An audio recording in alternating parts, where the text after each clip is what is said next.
మీనా అనే ఒక club డాన్సర్‌ని చూపించడంతో movie start అవుతుంది. ఎక్కువ మంది జనం కేవలం మీనా కోసమే క్లబ్‌కి వస్తూ ఉంటారు. అయితే మీనాకి అక్కడ టీబా అనే ఒక బెస్ట్ ఫ్రెండ్ కూడా ఉంటుంది. మీనా తన ఫ్రెండ్‌తో ఒక కస్టమర్ గురించి మాట్లాడుతూ ఉంటుంది. అంటే ఆ కస్టమర్‌ది చాలా చిన్నగా ఉంటుంది అని ఆ విధంగా మాట్లాడుతూ ఉంటుంది. అదే సమయంలో ఆమె బాస్ అక్కడికొస్తాడు. మీనా ఆ క్లబ్‌లో బెస్ట్ డాన్సర్ కావడం వల్ల ఆమె బాస్ మీనాని బాగా డబ్బున్న ఒక రష్యన్ కస్టమర్ దగ్గరికి పంపిస్తాడు. ఆ కస్టమర్ చూడడానికి చాలా యంగ్‌గా, రిచ్‌గా ఉంటాడు. సో, ఇక్కడ మీనా కోరికలు చాలా పెద్దవి కాబట్టి ఆమె డబ్బు కోసం ఎవరితో అయినా సరే ఆ పని చేయడానికి సిద్ధంగా ఉంటుంది. ఈ అబ్బాయి తన తండ్రి సంపాదన విచ్చలవిడిగా ఖర్చు చేస్తూ ఉంటాడు. మీనా ఆ అబ్బాయికి తన వీఐపీ సర్వీస్ గురించి చెప్తూ మాట్లాడుతూ ఉంటుంది. అయితే ఆ అబ్బాయికి మాత్రం వీలైనంత త్వరగా మీనా గుహలో టపాటప్ చేయాలని ఉంటుంది. కాబట్టి తన గుహని చూపించమని చెప్తాడు. సో, మీనా అతనికి చూపించడానికి పక్కనే ఉన్న గదికి తీసుకెళ్తుంది. రూమ్‌కి వెళ్ళిన తర్వాత జాన్సన్‌తో తన పొలంలో బాగా దున్నించుకుంటుంది. తర్వాత ఆ అబ్బాయి మీనాతో "నువ్వు క్లబ్ బయట కూడా నీ పొలంలో దున్నించుకుంటావా?" అని అడుగుతాడు. అప్పుడు మీనా తన ఫోన్ నెంబర్ ఆ అబ్బాయికి ఇస్తుంది. తర్వాత మీనా తన రూమ్‌కి వెళ్ళిపోతుంది. అక్కడ ఆమె తన ఫ్రెండ్‌తో పాటు కలిసి ఉంటుంది. తర్వాత రోజు మళ్ళీ జాన్సన్ మీనాకి ఫోన్ చేసి పొలం దున్నే కార్యక్రమం ఉంది రమ్మని పిలుస్తాడు. సో, మీనా కూడా బాగా తయారైపోయి జాన్సన్ ఇంటికి వెళ్ళిపోతుంది. మీనా ఆ విలాసవంతమైన జాన్సన్ ఇల్లు చూసి చాలా ఆశ్చర్యపోతుంది. ఎందుకంటే ఇంత చిన్న పిల్లాడు ఇంత లగ్జరీగా ఎలా జీవిస్తున్నాడు అనుకుంటుంది. తర్వాత జాన్సన్ వెంటనే పొలం దున్నేందుకు మీనాని తన గదికి తీసుకెళ్తాడు. వెళ్ళగానే ఒక్క నిమిషం కూడా ఆలస్యం చేయకుండా యుద్ధం మొదలు పెడతాడు. ఆ యుద్ధం ముగిసిన తర్వాత మీనా జాన్సన్‌తో "నువ్వు ఇంత చిన్న వయసులో ఇంత లగ్జరీగా ఎలా జీవిస్తున్నావు?" అని అడుగుతుంది. అప్పుడు జాన్సన్ మీనాతో "నా ఫాదర్ రష్యాలో అందరికంటే చాలా పెద్ద ధనవంతుడు" అని చెప్తాడు. అతని పేరు నికోలస్ చటర్జీ. జాన్సన్ అతని కొడుకు. జాన్సన్ ఇక్కడికి తన తండ్రి సంపాదించిన డబ్బులు వృధా చేయడానికి వచ్చుంటాడు. ఆ మాట విని మీనా ఆ అబ్బాయికి ఇంకా ఎక్కువగా అట్రాక్ట్ అయిపోతుంది. ఎందుకంటే మీనా కూడా ఇలాగే జీవించాలనుకుంటుంది. తర్వాత యుద్ధాలు ముగిసిన తర్వాత ఆమె క్లబ్‌కి వచ్చేస్తుంది. తన ఫ్రెండ్‌తో జాన్సన్ గురించి మొత్తం చెప్పేస్తుంది. ఆ అబ్బాయి చాలా చెడిపోయి ఉన్నాడు. పైగా ఫుల్ క్యాష్ పార్టీ అని చెప్తుంది. ఇదంతా వింటున్న రంగీలా అనే ఇంకో డాన్సర్ కుళ్ళుకుంటూ ఉంటుంది.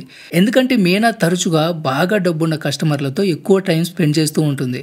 అలా తర్వాత రోజు మళ్ళీ మీనా రెడీ అయిపోయి జాన్సన్ ఇంటికి వెళ్ళి రకరకాల ఫోజులు ఇచ్చి ఆ అబ్బాయిని యుద్ధానికి సిద్ధమయ్యేలా చేస్తుంది. టపాటప్ చేసిన తర్వాత ఇద్దరు మళ్ళీ అలసిపోయి కూర్చుంటారు. అప్పుడు జాన్సన్ మీనాతో "రేపు నేను న్యూ ఇయర్ పార్టీ ఇస్తున్నాను. నువ్వు తప్పకుండా రావాలి" అని చెప్తాడు. మీనా కూడా ఆ పార్టీకి వెళ్ళడానికి ఒప్పుకుంటుంది. తర్వాత రోజు ఆమె తన ఫ్రెండ్‌తో ఆ పార్టీకి అటెండ్ అవుతుంది. మీనా ఫ్రెండ్ ఆ పార్టీ చూసి షాక్ అయిపోతుంది. ఎందుకంటే ఆ పార్టీలో ఎంతో డబ్బు వృధా చేస్తూ ఉంటారు. జాన్సన్ వాళ్ళని రిసీవ్ చేసుకుని అందరూ కలిసి ఫుల్‌గా తాగి ఎంజాయ్ చేస్తారు. న్యూ ఇయర్ స్టార్ట్ అవ్వగానే అందరూ టెర్రస్ పైకి వెళ్ళి టపాసులు కాలుస్తారు. జాన్సన్ ఈ రోజు కూడా మీనాతో టపాటప్ చేయాలనుకుని అక్కడే ఉండమని అడుగుతాడు. మీనాకి ఆ అబ్బాయి డబ్బుల మీద ప్రేమ ఏర్పడింది కాబట్టి అతన్ని ఇంకా ఎక్కువ డబ్బులు డిమాండ్ చేస్తుంది. ఆ అబ్బాయి కూడా ఆమె అడిగినంత డబ్బులు ఇవ్వడానికి ఓకే చెప్తాడు. తర్వాత ఆమెని రూమ్‌కి తీసుకెళ్లి మంచం అదిరేలా టపాటప్ చేస్తాడు. తర్వాత రోజు ఉదయాన్నే మీనా నిద్రలేసి అక్కడి నుంచి వెళ్ళిపోతూ ఉంటుంది. ఎందుకంటే ఆమె తన డ్యూటీకి వెళ్లాల్సిన సమయం అయ్యింది. అయితే జాన్సన్ ఆమెని ఆపేందుకు ప్రయత్నం చేస్తాడు. ఎందుకంటే ఇప్పుడు ఆ అబ్బాయికి ఆ అమ్మాయి మీద ప్రేమ ఏర్పడి ఉంటుంది. కాబట్టి మీనాకి ఒక ఆఫర్ ఇస్తాడు. "నువ్వు వారం రోజులు నాతో పాటు నా గర్ల్ ఫ్రెండ్‌గా ఉండు. అలా ఉంటే నేను నీతో అన్ని రకాలుగా టపాటప్ చేయడం కుదురుతుంది" అంటాడు. మీనా దీనికి కూడా ఒప్పుకుంటుంది. అయితే ఆమె అందుకోసం ఆ అబ్బాయికి $25,000 ఇవ్వమని అడుగుతుంది. జాన్సన్ ఆమె అడిగిన డబ్బులు ఇవ్వడానికి ఒప్పుకుంటాడు. తర్వాత మీనా ఇంటికి వెళ్ళి తన సామాన్లు ప్యాక్ చేసుకొని జాన్సన్ దగ్గరికి వెళ్ళిపోతుంది. ఆ తర్వాత మీనా జాన్సన్‌కి గర్ల్ ఫ్రెండ్‌గా ఉంటుంది. జాన్సన్ డబ్బుతో మీనా కూడా లగ్జరీ లైఫ్ అనుభవిస్తూ ఉంటుంది. ఇప్పుడు ఆమె జాన్సన్‌కి గర్ల్ ఫ్రెండ్‌గా ఉంది. కాబట్టి అతని ఫ్రెండ్స్‌తో కూడా మీట్ అవుతూ ఉంటుంది. వాళ్ళందరూ కలిసి బాగా డబ్బులు ఖర్చు పెట్టి ఎంజాయ్ చేస్తూ ఉంటారు. తర్వాత అందరూ కలిసి వాళ్ళ హాలిడేని గడపడానికి లాస్ వేగాస్‌కి బయలుదేరతారు. వెళ్ళిన తర్వాత వీళ్ళందరూ చాలా సుఖంగా జీవితాన్ని అనుభవిస్తూ ఉంటారు. చూస్తూ ఉండగానే అక్కడ వీళ్ళకి వారం రోజులు గడిచిపోతాయి. చివరి రోజు జాన్సన్ మీనా గుహలో టపాటప్ చేస్తాడు. ఆ తర్వాత మీనాతో "నేను నిన్ను ప్రేమిస్తున్నాను" అని చెప్తాడు. అంతేకాకుండా "నాకు తిరిగి రష్యా వెళ్ళి నా పాత కంపెనీలో పనిచేయడం నాకు నచ్చలేదు. నేను అమెరికా అమ్మాయిని పెళ్లి చేసుకోవాలనుకుంటున్నాను. అమెరికాలోనే స్థిరపడాలి అనుకుంటున్నాను" అని చెప్తాడు. అది విని మీనా "నువ్వు ఎవరిని పెళ్లి చేసుకుంటావు?" అని అడుగుతుంది. జాన్సన్ ఒక్క సెకండ్ కూడా ఆలస్యం చేయకుండా "నేను నిన్నే పెళ్లి చేసుకుంటాను" అని చెప్తాడు. మీనా ముందు ఆ మాట విని నవ్వుకుంటుంది. అయితే జాన్సన్, నేను నిజంగానే నిన్ను ప్రేమిస్తున్నాను, నేను తమాషా చేయడం లేదు అని చెప్తాడు. మీనాకి జాన్సన్ నిజమే చెప్తున్నాడేమో అనిపిస్తుంది. అందువల్ల వాళ్ళు అదే రోజు రాత్రి చర్చిలోకి వెళ్ళి పెళ్లి చేసుకుంటారు. ఒక క్లబ్లో డాన్సర్గా పనిచేస్తున్న ఒక అమ్మాయి రష్యాలోని సంపన్నుల ఇంటికి కోడలైపోయిందనమాట. పెళ్లి చేసుకున్న తర్వాత మీనా శాశ్వతంగా క్లబ్లో పని మానేస్తుంది. జాన్సన్ మీనాకి మంచిగా షాపింగ్ చేయిస్తూ ఉంటాడు. ఇద్దరు కలిసి చాలా సంతోషంగా గడుపుతూ ఉంటారు. అయితే జాన్సన్ పెళ్లి విషయం రష్యాలో ఉన్న అతని ఫాదర్ మదర్కి తెలిసిపోతుంది. కాబట్టి వాళ్ళు వాళ్ళ మేనేజర్ థామస్కి ఫోన్ చేసి నిజంగానే జాన్సన్ పెళ్లి చేసుకున్నాడా లేదా తెలుసుకోమని పంపిస్తారు. అందువల్ల థామస్ తన మనుషులని జాన్సన్ గురించి తెలుసుకోమని పంపిస్తాడు. ఇంకోవైపు జాన్సన్ మీనా ఇద్దరు ఒకే చోట కూర్చుని ఉంటారు. అప్పుడు జాన్సన్ పేరెంట్స్ అతనికి ఫోన్ చేస్తూ ఉంటారు. అయితే జాన్సన్ ఫోన్ లిఫ్ట్ చేయడు. అప్పుడు మీనా జాన్సన్ని, మీ అమ్మ నాన్న మన పెళ్ళిని యాక్సెప్ట్ చేస్తారా అని అడుగుతుంది. జాన్సన్, నువ్వేమీ కంగారు పడుకో, మా వాళ్ళు మన పెళ్ళిని యాక్సెప్ట్ చేస్తారు అని చెప్తాడు. తర్వాత జాన్సన్ ఇంటికి థామస్ పంపిన మనుషులు వస్తారు. అయితే జాన్సన్ వాళ్ళని చూసి డోర్ ఓపెన్ చేయడు. మీరు ఇక్కడికి ఎందుకు వచ్చారు అని అడుగుతాడు. దానికి వాళ్ళు, మేము కేవలం మీ పెళ్లి గురించి తెలుసుకోవడానికి వచ్చాం, నువ్వు నీ మ్యారేజ్ సర్టిఫికేట్ చూపిస్తే దాన్ని చూసి మేము వెళ్ళిపోతామని చెప్తారు. జాన్సన్ వెంటనే మ్యారేజ్ సర్టిఫికేట్ తీసుకొచ్చి వాళ్ళకి చూపిస్తాడు. వాళ్ళు ఆ మ్యారేజ్ సర్టిఫికేట్ని ఫోటో తీసుకుని వెంటనే థామస్కి పంపిస్తారు. అప్పుడు జాన్సన్ వాళ్ళని అక్కడి నుంచి వెళ్ళిపోమని పంపించేస్తాడు. ఇంకోవైపు ఫ్యామిలీ ఫంక్షన్లో ఉన్న థామస్ ఈ ఫోటో చూడగానే ఆ ఫంక్షన్ నుంచి బయటకు వచ్చేసి జాన్సన్ దగ్గర ఉన్న వాళ్ళ మనుషులకి ఫోన్ చేసి స్పీకర్ ఆన్ చేయమని చెప్తాడు.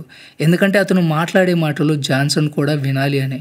అతను జాన్సన్తో, నువ్వు నీ తల్లిదండ్రుల పరువుని గంగపాలు చేశావు, నీ కుటుంబానికి ఉన్న విలువని మొత్తం పోగొట్టేశావు, నేను ఇప్పుడే అక్కడికి వస్తున్నాను, మీ అమ్మా నాన్న కూడా ఇప్పుడే రష్యా నుంచి బయలుదేరారు అని చెప్తాడు. ఆ మాట విన్న వెంటనే జాన్సన్ తన ఫాదర్ మదర్ అక్కడికి వస్తున్నాడని చాలా భయపడతాడు. వెంటనే బట్టలు వేసుకుంటాడు. మీనాతో మనం వెంటనే ఇక్కడి నుంచి వెళ్ళిపోవాలరా అని చెప్తాడు. మీనా, ఆగు 2 నిమిషాలు వెయిట్ చేయి, నేను కూడా బట్టలు వేసుకుని వస్తాను అని చెప్తుంది. అయితే జాన్సన్ ఒక్క నిమిషం కూడా మీనా కోసం వెయిట్ చేయకుండా వెంటనే అక్కడి నుంచి పారిపోతాడు. జాన్సన్ పారిపోవడం చూసి మీనా కూడా అక్కడి నుంచి వెళ్ళిపోయే ప్రయత్నం చేస్తుంది. అయితే అక్కడ ఉన్న థామస్ మనుషులు ఆమెను పట్టుకుంటారు. ఆమె వాళ్ళ దగ్గర నుంచి తప్పించుకుని పారిపోవడానికి ప్రయత్నం చేస్తూ ఉంటుంది. ఆ తోపులాటలో ఒక వ్యక్తి చాలా గాయపడతాడు. సో అతను మీనా చేతులు కట్టేస్తాడు. ఈలోగా అక్కడికి థామస్ కూడా వస్తాడు. అప్పుడు అతను మీనాతో, జాన్సన్ ఇంకా చిన్నపిల్లాడు, ఆ అబ్బాయి తెలిసి తెలియక నేను పెళ్లి చేసుకున్నాడు, దయచేసి నువ్వు మాతో పాటు వచ్చి అతనికి విడాకులు ఇవ్వాలి అని అడుగుతాడు. మీనా అందుకు నిరాకరిస్తుంది. నేను జాన్సన్ని ప్రేమిస్తున్నాను కాబట్టి నేను అతనికి విడాకులు ఇవ్వలేను అని చెప్తుంది. అప్పుడు థామస్ ఆమెతో, జాన్సన్ చాలా చెడిపోయిన కుర్రాడు, నేను అతన్ని చిన్నప్పటి నుంచి చూస్తున్నాను, అతను నిన్ను ప్రేమించడం లేదు, ఆ అబ్బాయి దృష్టిలో నువ్వు ఒక ఆడుకునే వస్తువు మాత్రమే అంటాడు. మీనాకి అతని మాటల మీద నమ్మకం కలగదు. అయితే అక్కడ ఉన్న థామస్ మనుషులు ఆమె దగ్గర ఉన్న మ్యారేజ్ రింగ్ను కూడా లాక్కుంటారు. తర్వాత థామస్ మీనాకు ఒక బంపర్ ఆఫర్ కూడా ఇస్తాడు. నువ్వు అతనితో తెగదెంపులు చేసుకుంటే నీకు $10,000 ఇస్తాను అని చెప్తాడు. మీనాకి ఇప్పుడు వేరే దారి కూడా ఉండదు కాబట్టి ఆమె కూడా ఆ పెళ్లిని తెగదెంపులు చేసుకోవడానికి అతనికి విడాకులు ఇవ్వడానికి అంగీకరిస్తుంది. కానీ ఆమె అందుకు ఒక షరతు కూడా పెడుతుంది. జాన్సన్ని వెతికి పట్టుకుని ఒకసారి తనతో మాట్లాడిన తర్వాతే విడాకులు ఇస్తాను అని చెప్తుంది. సో తర్వాత అందరూ కలిసి జాన్సన్ కోసం ఊరంతా వెతుకుతూ ఉంటారు. ఎన్ని గంటలు వెతికినా కూడా జాన్సన్ ఎక్కడా కూడా కనిపించడు. అందువల్ల వాళ్ళు జాన్సన్ ఫ్రెండ్స్ దగ్గరికి వెళ్ళి అతని గురించి అడిగి తెలుసుకునే ప్రయత్నం చేస్తారు. అయితే వాళ్ళు కూడా జాన్సన్ ఎక్కడున్నాడో తెలియదు. మీనా జాన్సన్ కనిపించకపోవడంతో చాలా దిగులుగా ఉంటుంది. అందువల్ల థామస్ మనుషులు ఆమెని చాలా జాగ్రత్తగా చూసుకుంటూ ఉంటారు. వాళ్ళందరూ కలిసి సిటీలో ఉన్న అన్ని క్లబ్స్లో జాన్సన్ కోసం వెతుకుతూ ఉంటారు. కానీ ఎక్కడ కూడా జాన్సన్ ఆచూకీ కనిపించదు. ఇంకోవైపు జాన్సన్ మీనా పనిచేస్తున్న క్లబ్లో మీనాను చూసి కులుకునే అమ్మాయితో ఉంటాడు.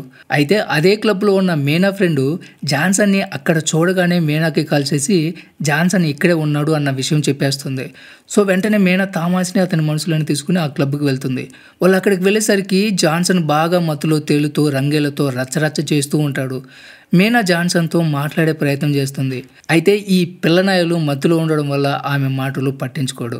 అప్పుడు మీనా రంగీలాతో గొడవపడి వాళ్ళ వ్యవహారం కొట్టుకునేదాకా వస్తుంది. అందువల్ల క్లబ్ బౌన్సర్స్ వాళ్ళందరినీ బయటికి గంటేస్తారు. తర్వాత వాళ్ళు ఈ పిల్ల వ్యతిరేకాన్ని కారులో వేసుకుని తీసుకెళ్తారు. కారులో వెళ్ళేటప్పుడు కూడా మీనా వాడితో మాట్లాడే ప్రయత్నం చేస్తుంది. ఆమె జాన్సన్తో పదే పదే ఒకే మాట చెప్తూ ఉంటుంది. వీళ్ళంతా మన పెళ్లి బంధాన్ని తెంపాలని చూస్తున్నారు అని అంటూ ఉంటుంది.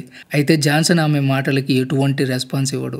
తర్వాత ఉదయం వాళ్ళిద్దరిని విడాకుల కోసం కోర్టుకి తీసుకెళ్తారు. జాన్సన్ లాయర్కి డబ్బులిచ్చి త్వరగా అంటే ముందు వాళ్ళ కేసుని వాదించి విడాకులు ఇప్పించమని చెప్తాడు. జాన్సన్ ఇప్పుడు కూడా పూర్తిగా మత్తులోనే ఉంటాడు.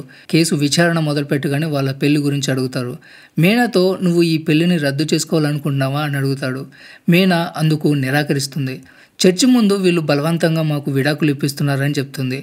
అది విన్న తర్వాత అక్కడ వాతావరణం మొత్తం వేడెక్కిపోతుంది. ఈ గందరగోళం వల్ల కోర్టులో ఉన్న అందరికీ వాళ్ళ పెళ్లి లాస్ వేగాస్లో జరిగిందన్న విషయం తెలిసిపోతుంది. అప్పుడు జడ్జు వీళ్ళ పెళ్లి ఎక్కడైతే జరిగిందో అక్కడే వీళ్ళకి విడాకులు మంజూరు చేయడం జరుగుతుంది అని చెప్తాడు. ఈ మాట వినగానే థామస్కి మైండ్ బ్లాక్ అయిపోతుంది. థామస్ వాళ్ళిద్దరిని నేరుగా జాన్సన్ పేరెంట్స్ దగ్గరికి తీసుకుని వెళ్తాడు. జాన్సన్ మదర్ చాలా కోపంగా ఉంటుంది. ఆమె కొడుకుని చూడగానే హత్తుకుని సర్ది చెప్పడానికి ప్రయత్నం చేస్తుంది. అప్పుడు మీనా ఆమెతో మాట్లాడడానికి ప్రయత్నం చేస్తుంది. ఎలాగైనా ఏదో ఒక విధంగా వాళ్ళ పెళ్లి నేను నిలబెట్టుకోవాలనుకుంటుంది. కానీ జాన్సన్ మదర్ మీనాతో నీలాంటి అమ్మాయిని మా ఇంటికి కోడలుగా అంగీకరించి మా కుటుంబ ప్రతిష్టని బజారు పాలు చేసుకోలేము అంటుంది. అది విని థామస్ మనిషి డేవిడ్కి తప్పుగా అనిపిస్తుంది. ఎందుకంటే డేవిడ్కి మీనా మీద ఇష్టం ఏర్పడుతూ ఉంటుంది. తర్వాత జాన్సన్ మత్తు దిగిన తర్వాత తన మదర్ చెప్పిన మాటలు వింటూ ఉంటాడు. అందువల్ల వాళ్ళతో కలిసి లాస్ వేగాస్కి బయలుదేరతాడు. మీనా జాన్సన్తో మాట్లాడే ప్రయత్నం చేస్తూ ఉంటుంది. వీళ్ళు మన పెళ్లిని రద్దు చేసేందుకు ప్రయత్నం చేస్తున్నారని చెప్పి నువ్వు వాళ్ళని ఎందుకు అడగడం లేదు, నువ్వు నన్ను ప్రేమిస్తున్నావు కదా, ఇప్పుడు ఆ ప్రేమ ఏమైంది అని అడుగుతుంది. అప్పుడు జాన్సన్ నేను నా తల్లిదండ్రులను ఆపలేను, నేను వాళ్ళ మాట విని తీరాలి అని ప్లేన్లో వెళ్ళి కూర్చుంటాడు. సో ఇప్పుడు మీనా చాలా దుఃఖంలో మునిగిపోతుంది. అయితే ఇక్కడ డేవిడ్ ఆమెకి ఏదోలాగా నచ్చజెప్పి ప్లేన్లో కూర్చోబెడతాడు. అప్పుడు జాన్సన్ మదర్ కొడుకుని రష్యాకి తనతో పాటు రమ్మని చెప్తుంది. అప్పుడు జాన్సన్కి కోపం వచ్చి అసలు నువ్వు నా నుంచి ఏం కోరుకుంటున్నావు, అసలు నేనేం తప్పు చేశాను, నేను కేవలం ఎంజాయ్ చేయడం కోసం ఒక క్లబ్ డాన్సర్ని పెళ్లి చేసుకున్నాను, ఇందులో తప్పేముందంటాడు. జాన్సన్ మాటలు విని మీనాకి చాలా కోపం వస్తుంది. ఆమె జాన్సన్ని ఇష్టం వచ్చినట్టు తిట్టి నీకు నాకు విడాకులు జరుగుతున్నాయి కాబట్టి మంచిదైంది, లేదంటే నువ్వు నా లైఫ్ని సర్వనాశనం చేసేవాడివి అంటుంది. ఆమె మాటలు విని జాన్సన్ మదర్ కూడా సపోర్ట్ చేస్తుంది. ఎందుకంటే జాన్సన్ నిజంగానే బుద్ధి లేని వెధవ. వాడు తన బాధ్యతల నుంచి దూరంగా పారిపోతూ ఉంటాడు. తర్వాత అందరూ లాస్ వేగాస్కి చేరుకుని ఒక కోర్టుకి వెళ్ళి ఒక లాయర్ని కలుస్తారు. మీనా విడాకుల పేపర్స్ మీద సైన్ చేసి జాన్సన్కి విడాకులు ఇచ్చేస్తుంది. డేవిడ్ అక్కడ ఉన్న అందరితో జాన్సన్ మీనాతో ఇలా ప్రవర్తించినందుకు క్షమాపణ చెప్పాలి అంటాడు. అయితే జాన్సన్ మదర్ నా కొడుకు ఎవ్వరికీ క్షమాపణ చెప్పడు అంటుంది. కానీ ఇక్కడ మీనా కూడా ఈ విషయంలో ఏమాత్రం వెనక్కి తగ్గదు. జాన్సన్ మదర్ని తిడుతూ ఉంటుంది. అది విని ఆమె భర్త నవ్వుతూ ఉంటాడు. తర్వాత మీనాని డేవిడ్తో జాన్సన్ ఇంటికి పంపిస్తారు. ఈ రాత్రి మాత్రమే ఆమె అక్కడ ఉండొచ్చు. డేవిడ్ మీనాతో స్నేహం చేయడానికి చాలా ప్రయత్నం చేస్తూ ఉంటాడు. అయితే మీనా డేవిడ్తో ర్యాష్గా మాట్లాడుతూ ఒకవేళ నీతో పాటు నీ గ్యాంగ్ లేకపోతే నువ్వు ఎప్పుడో నాతో నీ ఖాతా ఓపెన్ చేసేవాడివి అంటుంది. అయితే డేవిడ్ అందుకు నిరాకరిస్తాడు.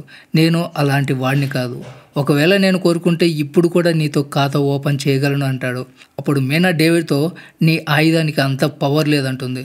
ఆ తర్వాత మీనా పడుకోవడానికి వెళ్ళిపోతుంది. తర్వాత రోజు ఉదయం డేవిడ్ మీనాని ఆమె ఇంటి దగ్గర డ్రాప్ చేయడానికి వెళ్తాడు. వెళ్ళిపోయే ముందు డేవిడ్ మీనాకి తన మ్యారేజ్ రింగ్ తిరిగి ఇస్తాడు. మీనా ఒక్క మాట కూడా మాట్లాడదు, నేరుగా డేవిడ్ మీద ఎక్కి కూర్చుంటుంది. ఎందుకంటే మీనా కూడా ఏదో ఒక మూలన డేవిడ్ మీద ఇష్టం ఉంటుంది. ఈ ఇద్దరు ఎమోషనల్ సీన్తోనే ఈ మూవీ ఎండ్ అవుతుంది. సో ఇది ఫ్రెండ్స్ ఇవాళ video. Don't forget subscribe. Thanks for watching.